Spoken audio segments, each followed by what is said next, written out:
तो दोस्तों, एक और नया दिन और एक नई कहानी किस्सा लेके मैं फिर हाजिर हूँ बलजीत परमार पर यू के लिए आपके सामने।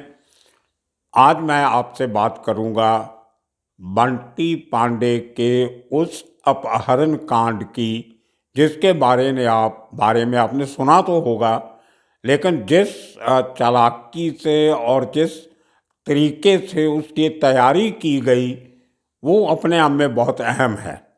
ये किस्सा थोड़ा सा उस किस्से से मिलता है जो हमने थोड़े एपिसोड पहले किया था, जिसके ऊपर आप लोगों का कमेंट है कि एक फिल्म बनी थी स्पेशल 26, जिसमें एक आदमी जिसका नाम मोहन सिंह बताया जाता था। मैं छोटी सी उसकी डिटेल दे दूँ आपको। वो शख्स कुछ लोगों को इंटेलिजेंस ऑफिसर भर्ती करने का झांसा दे के उनकी अखबार में एडवर्टाइजमेंट देता है, उसमें कुछ लोगों को बुलाता है इंटरव्यू के लिए। फिर उनमें से ताज महल होटल में, जो समुंदर के किनारे गेट वे ऑफ इंडिया के सामने मुंबई में बना हुआ है, 5 स्टार होटल है, जहाँ पे अटैक भी हुआ था, दहशतगर्दी का अटैक, जिसमें अजवल कसाब और उसके लोग इन्वॉल्व थे। तो उस होटल के एक कमरे में इंटरव्यू करके वो 26 लोगों को सिलेक्ट करता है। फिर उनको एक लग्जरी बस में बैठा के ओपेरा हाउस जाके भीमदास त्रिभुवन जी झावेरी के सोने के स्टोर को लूटता है और हवा में गुम हो जाता है। आज तक उस शख्स का कोई पता नहीं चला वो मोहन सिंह कौन था, क्या उसके असली इरादे थे, कहाँ से आया था, कहाँ चला गया, किसी को आज तक नहीं पता। मुंबई की क्राइम ब्रांच, हमारी सीबीआई, हमारी इंटेलिजेंस एजेंसी सब आज तक फेल हैं उस शख्स को पकड़ने के लिए। इससे मिलता जुलता किस्सा 2000 में बंटी पांडे और पीपी प्रकाश पांडे, उत्तराखंड का रहने वाला, नैनीताल के पास का, बचपन से क्राइम करता गया। कई अपराध करने के बाद दाऊद के गैंग के साथ मिलता है और उसके साथ मिलके बड़े बड़े कारनामे करता है। मेन काम उसका एक्सटॉर्शन और किडनैपिंग और मर्डर, कंट्रैक्ट किलिंग, ये काम करते करते जब छोटा राजन उससे अलग होता है दाऊद से 93 में ब्लास्ट के बाद, तो ये शख्स भी, बंटी पांडे, दाऊद को छोड़ के छोटा राजन के साथ मिल जाता है।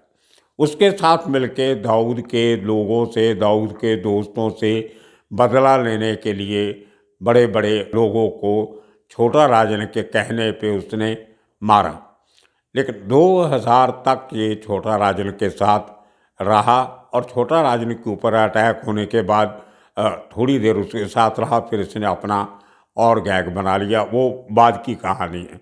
लेकिन जो किस्सा मैं आपको सुनाने जा रहा हूँ, आपने अपहरण के किस्से सुने होंगे।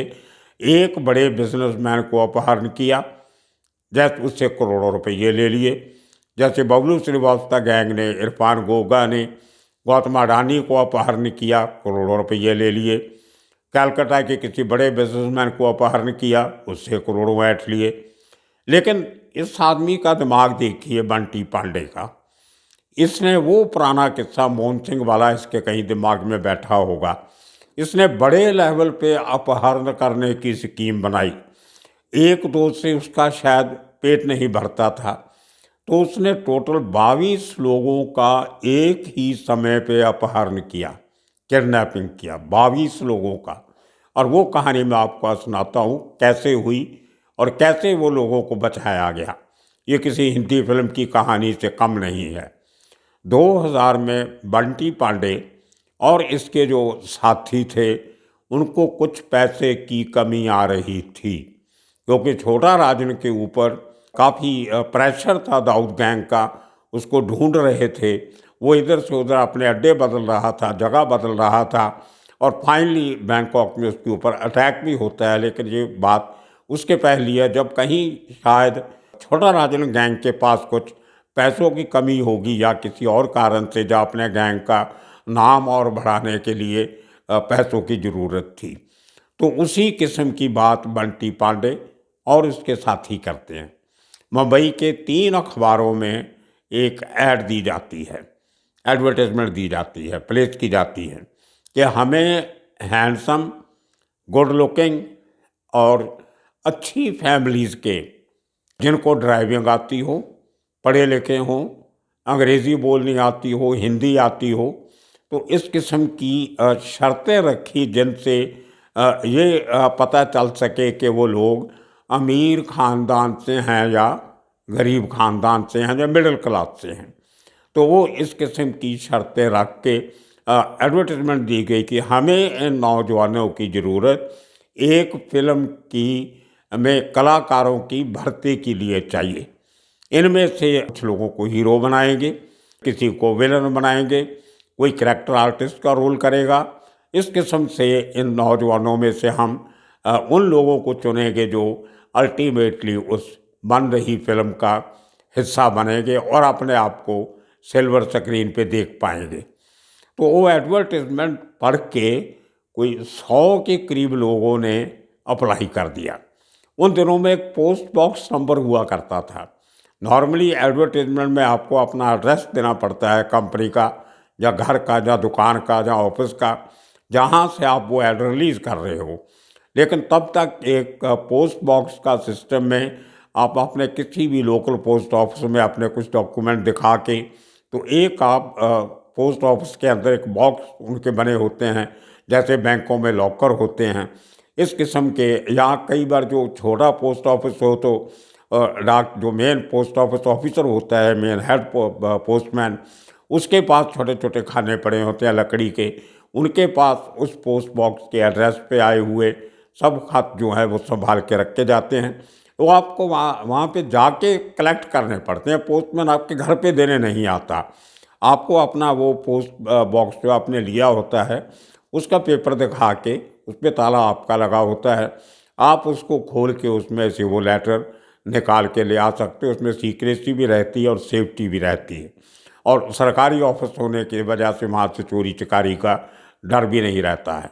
और उसमें खाली चिट्ठियाँ और ख़त वगैरह चीज़ें रखी जा सकती हैं, और कीमती सामान आप उस में नहीं रख सकते। तो हर पोस्ट ऑफिस में ये फैसिलिटी हुआ करती थी। तो बंटी पांडे ने एक पोस्ट ऑफिस में वो पोस्ट बॉक्स नंबर ले लिया और सब लोगों को बोला कि आप अपनी एप्लीकेशन, फोटोग्राफ्स, और उसमें ये भी एक शर्त थी भर्ती के लिए कि उन लोगों को ड्राइविंग आनी चाहिए, कार चलानी आनी चाहिए, मोटरसाइकिल चलाना आना चाहिए, क्योंकि फिल्म में इन सब चीज़ों की ज़रूरत पड़ती है। तो उसमें कोई 1000 के करीब लोगों ने अप्लाई किया। और देखिए कितना बड़ा लोगों को फिल्म इंडस्ट्री का क्रेज़ है। मुंबई की सिल्वर स्क्रीन पे आने के लिए, माया नगरी में पैर जमाने के लिए लोग क्या क्या नहीं करते, इसकी एक एग्जांपल इस किस्से से आपको मिलेगी। तो इन लोगों ने वो कलेक्ट की, पोस्ट ऑफिस जाके वो सर्व एप्लीकेशन जो आई थी उनके साथ उनकी जो फोटोग्राफ्स आई, जो डाटा इन्होंने मांगा था वो फॉर्म में भरा हुआ सब इनको मिला। तो इन दोस्तों ने बैठ के 3-4 दिन उन सब एप्लीकेशन को ध्यान से पढ़ा और स्क्रूटनी की उनकी। वो करते करते इन्होंने उसको शॉर्टलिस्ट करना शुरू किया कि कौन कौन से लोग हमारे काम के हो सकते हैं और कौन नहीं हो सकते। उसके लिए इन्होंने जब शॉर्टलिस्ट किया तो देखा कि उनमें से साउंड फाइनेंशियल बैकग्राउंड वाले लोग कौन हैं, जिनका पिछोकड़ फैमिली बैकग्राउंड पैसे वक्त की है, और कुछ दिखावे के लिए ये भी देखा कि इनमें से किस शख्स ने अपनी फ़ोटोग्राफ में किस किस्म के कपड़े पहने हैं, किसने गले में सोने की चेन पहनी है, अगर दिखाई देता हो तो किसके हाथ में रिंग्स वगैरह हैं। तो ये सब पूरी तरह जैसे पुलिस किसी केस की तहकीकात करती है उस तरीके से उसकी इन्होंने पूरी तरह जांच पड़ताल की, और उसमें से कोई 125 के करीब लोगों को शॉर्टलिस्ट किया। बाकी लोगों की बैकग्राउंड देख के रिजेक्ट कर दिया। किसी ने बोला मैं तो गाज़ियाबाद में रहता हूँ या कहीं और रहता हूँ, तो उन लोगों से इन्होंने उनको नहीं लिया। फिर मुंबई के कुछ इलाके ऐसे हैं जहाँ से आप ये तवक्को नहीं रख सकते कि उस इलाके से आया बंदा कोई ज़्यादा खास पैसे वाला हो सकता है। मैं नाम नहीं लूँगा एरियाज़ के, कुछ बड़े स्लम एरियाज़ हैं, कुछ और किस्म के एरिया हैं जो किसी न किसी घर के बदनाम हैं। तो वहाँ के लोगों को भी इन्होंने उस लिस्ट में से निकाल दिया कि ये लोगों से हम पंगा नहीं ले सकते, या लेंगे तो पकड़े जाने का डर रहेगा। तो इतना करते हुए इन्होंने जो शॉर्ट लिस्ट करते करते कोई 125 करीब लोगों को फाइनल इंटरव्यू के लिए बुलाया, और वो इंटरव्यू भी रखी गई उसी तरह जैसे पहले ठगी के केस में हुआ था, मोहन सिंह के केस में। ताजमहल होटल, मुंबई का सबसे महंगा 5 स्टार होटल, वहाँ पे इन लोगों ने एक कमरा किराए पे लेके उन लोगों की इंटरव्यूज़ की, जो 2 दिन तक चलती रही। 125 लोगों से बात करने के लिए इनको 2 दिन लगे। वो ऑफिस का कमर्शियल स्पेस ली थी होटल में, बेड वाला रूम होता है वो नहीं लिया था, तो कॉन्फ्रेंस रूम लिया एक। तो उसमें एक टेबल बड़ा लगाया हुआ, उस पर 4 लोग बैठे, एक बंटी पांडे बीच में बैठा, 3 लोग इसके आस पास बैठे, कोट पैंट पहन के और बढ़िया बाबू बन के, और किसी को पहचान में नहीं आए कि ये लोग कौन हैं। तो उनकी इंटरव्यूज़ करते करते उनसे पर्सनल सवाल पूछे गए कि तुम्हारे पिताजी क्या करते हैं। ने बताया कि ये करते हैं। तो उनका बिजनेस है, किसी की फैक्ट्री है, किसी के शोरूम हैं, किसी का इन्वेस्टमेंट का काम है, कोई रियल एस्टेट में है, किसी की ट्रांसपोर्ट है, किसी की फैक्ट्री है। तो ये बैकग्राउंड जानते जानते उन्होंने अपने तरीके से वो फॉर्म्स पे टिक मार्क करते रहे कि ये लड़का आगे बुलाना है कि नहीं बुलाना है। उसकी सिलेक्शन एक तरीके से वो अपने कोड वर्ड में करते रहे, और उसमें एक खास बात का ख्याल रखते थे। इन्होंने किसी भी ऐसे शख्स को नहीं चुना फाइनल उसके लिए, एक्शन के लिए, जिसका कोई रिश्तेदार सरकारी मुलाजिम हो या बड़ा पॉलिटिशियन हो।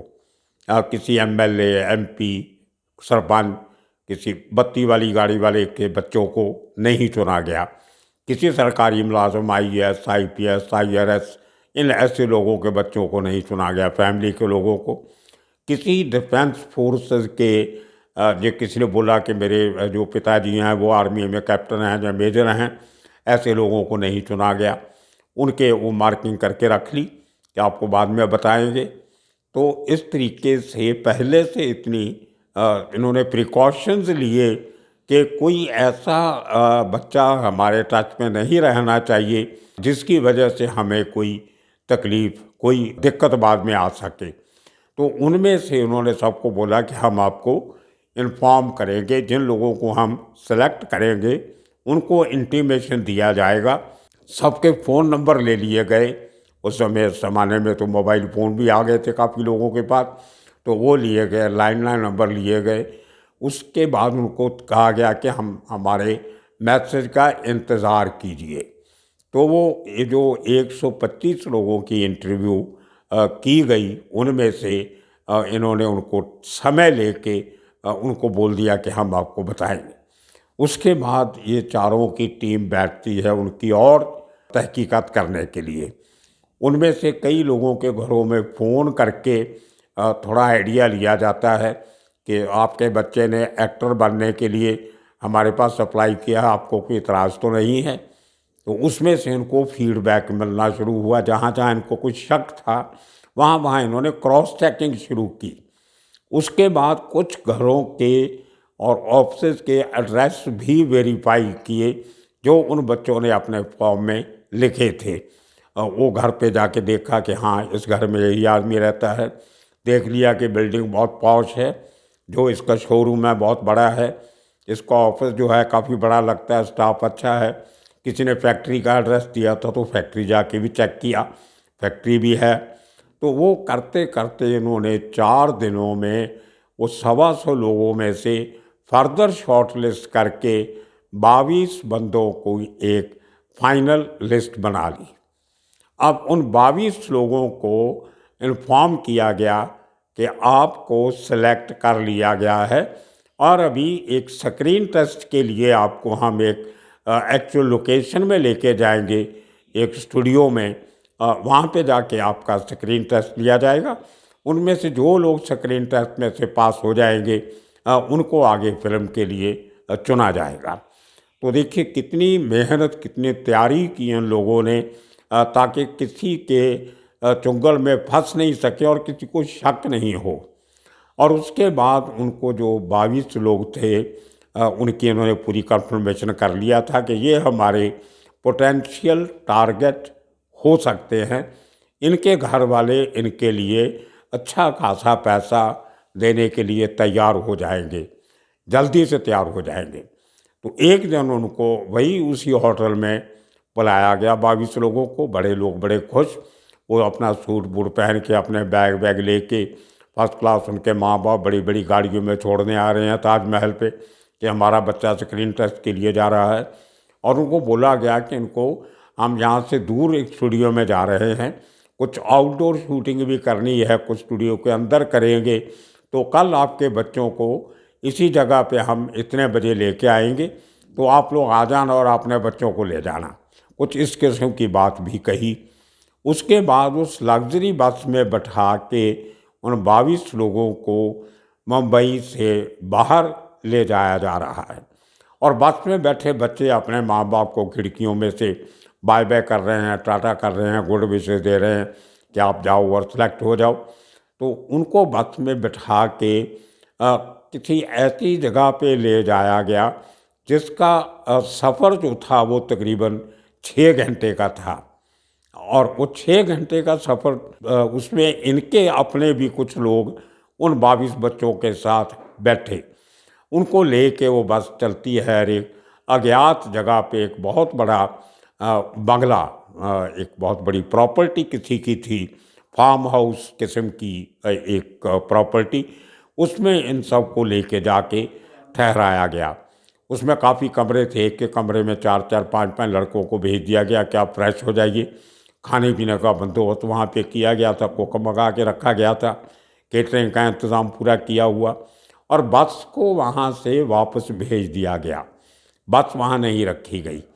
और वो आज तक ये क्यास नहीं लग पाया कि एग्जैक्टली कहाँ पे वो उनको लेके जाने का इनका इरादा था, क्योंकि वो जो उनको बताया गया था कि मुंबई के नज़दीक किसी स्टूडियो में लेके जाएंगे, तो वो स्टूडियो नज़दीक तो बॉम्बे के करजत में भी हैं, लोनावाला में भी हैं, लेकिन वो 2.5-3 घंटे का रास्ता है।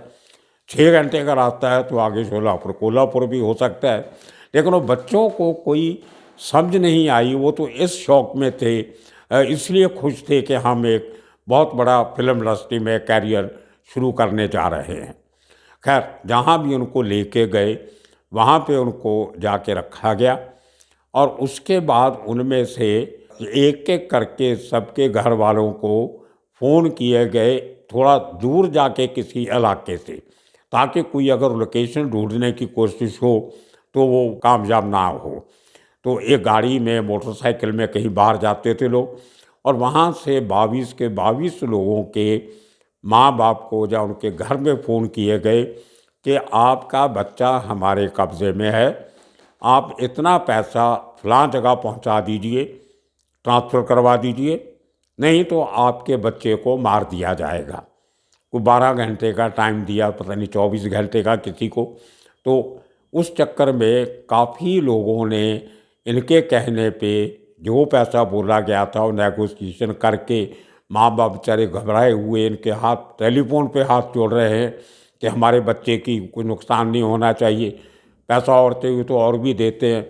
खैर, ऐसा करके इन्होंने काफ़ी लोगों से पैसे ले लिए। लेकिन कुछ लोग ऐसे भी थे जो पैसा अफोर्ड कर सकते थे देना, लेकिन वो ऐसे लोगों को पैसा नहीं देना चाहते थे। उनके कुछ पुलिस कनेक्शन थे, उन्होंने कॉन्फिडेंस में लेके कुछ पुलिस वालों को, क्राइम ब्रांच के ऑफिसर को ये खबर दे दी कि ऐसे करके हमारा बच्चा किडनैप करके रखा गया है, और उसके साथ कुछ और लोग भी हो सकते हैं, क्योंकि हमने बस में जाते हुए काफ़ी लोगों को देखा था, और नंबर कितना वो किसी को पता नहीं। तो पुलिस भी अपनी तहकीकात करने लगी। लेकिन ये लोग जो थे बार बार जो फ़ोन करते थे उनको नेगोशिएशन के लिए, कोई फ़ोन कहीं से आ रहा है, कोई फ़ोन कहाँ और से कर रहे हैं, तो पुलिस को काफ़ी मशक्क़त करनी पड़ी उनको ढूंढने में। और जो लड़के भी थे, जो 22 के 22 लड़के जो अलग-अलग रूम में रखे हुए थे, वो पहले दिन तो उनको इतना शक नहीं हुआ। जब दूसरे दिन भी कोई रिहर्सल नहीं हुई, कोई कैमरा नहीं आया, कोई मेकअप मैन नहीं आया, कोई किस किस्म की कोई एक्टिविटी नहीं हुई।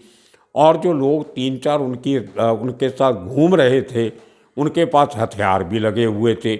उन्होंने रिवॉल्वर पिस्टल भी देख लिए, तो बच्चे डर गए। उनमें से कुछ हिस्टेरिकल हो गए, वो रोना धोना शुरू कर दिया। कुछ बच्चों ने अनईजी हो गए, तो माफ़ियाँ मांगने लगे, गिड़गिड़ाने लगे। तो काफ़ी कैओस का सिचुएशन वहाँ पे बना। लेकिन 24 घंटे के बाद पुलिस ने बड़ी मशक्क़त से वो लोकेशन फाइनली ढूंढ ली। लेकिन इनका एक स्पॉटर वहाँ पे जो मेन रोड थी, जो कहीं किसी के भी आने का रास्ता जो उस जगह तक जाता था, वहाँ पे अपने कुछ आदमी खड़े रखे हुए थे, कोई एक्टिविटी हो तो हमें बताना। तो उन लोगों ने बंटी पांडे और उसके साथियों को खबर मिली कि पुलिस हमें पकड़ने के लिए आ रही है।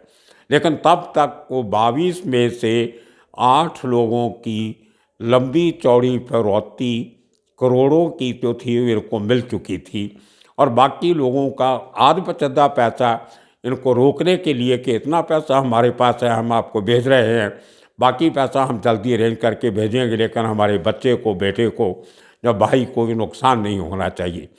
अल्टीमेटली ये लोग पुलिस के आने पहले से टोटल 6 आदमी थे। 4 ये लोग थे, 2 वहाँ के कोई लोकल सर्वेंट थे, और कुछ टेम्परेरी हैंड्स वहाँ से हायर किए थे, कुछ खाना वाना बनाने के लिए, कुछ करने के लिए। तो इस तरीके से ये लोगों 22 लोगों को, बच्चों को वहीं पे छोड़ के अपने मोटरसाइकिल पे या गाड़ी जो भी थी उसमें से फरार हो जाते हैं। उसके बाद पुलिस वाले जो हैं वो बच्चों को वहाँ से अपनी कस्टडी में लेते हैं। एक एक करके उनको उनके माँ बाप के हवाले किया जाता है। लेकिन किसी ने भी कोई ऑफिशियल कंप्लेंट नहीं किया। और उसके 2 कारण थे। एक तो ये था, वो समझ गए थे कि ये बहुत बड़ा ऑर्गेनाइज्ड गैंग है जिसने ये इतने बड़े कांड को अंजाम दिया है। आज हम कुछ कंप्लेंट करेंगे, कल को कोर्ट में जाना पड़ेगा, तो इनका कोई भरोसा नहीं है, कल कभी गोली मार देंगे। और जिन लोगों ने पैसा दिया था, उनका बेटा आदमी बच्चा घर में सेफ पहुंच गया। उन्होंने सोचा कि पैसा तो गया, वो तो वापस मिलने वाला नहीं है, तो और क्यों चक्कर में पड़े। एक तो कानून हमारा ऐसा है ना कि अगर आप कंप्लेंट कर भी देते हो तो बहुत लंबे चौड़े चक्कर आपको काटने पड़ते हैं, 20-20 साल कोर्ट में जाना पड़ता है। तो किसी ने उस केस के बारे में कोई कंप्लेंट नहीं किया। ये तो उनमें से एक शख्स कोई जो था, उसका कोई दूर का रिश्तेदार था, वो पुलिस में था, जिसने कंप्लेंट किया था। उसने कुछ अपने ऑफिसरों को ये कॉन्फिडेंस बात बताई, पूरा किस्सा सुनाया। उसके बाद पुलिस की, कई राज्यों की पुलिस, उत्तर प्रदेश की, गुजरात की, महाराष्ट्र की, गोवा की, ये इनको उस केस में ढूंढने लगी। लेकिन उसके पहले के पुलिस बंटी पांडे तक पहुंचती, वो देश छोड़ के नेपाल जा चुका था। वहाँ से भाग के वो मलेशिया चला गया, आगे आगे आगे करते फाइनली 2010 में उसको वियतनाम में अरेस्ट किया गया और देश वापस लेके आया गया। उसके पुराने कारनामों, केसों पे उसके ऊपर केस चले, और वो उत्तर प्रदेश की एक जेल में सज़ा काट रहा है। तो ये कहानी थी हिंदुस्तान के सबसे बड़े ऑर्गेनाइज्ड अपहरण केस की, जिसमें 22 लोगों को अपहरण किया गया, और लकीली किसी का जान का नुकसान नहीं हुआ, माल का नुकसान तो बहुत लोगों का हो गया। तो आने वाले दिनों में और किस्से कहानियाँ लेके फिर हाजिर होंगे। तब तक के लिए आप सबका शुक्रिया, धन्यवाद।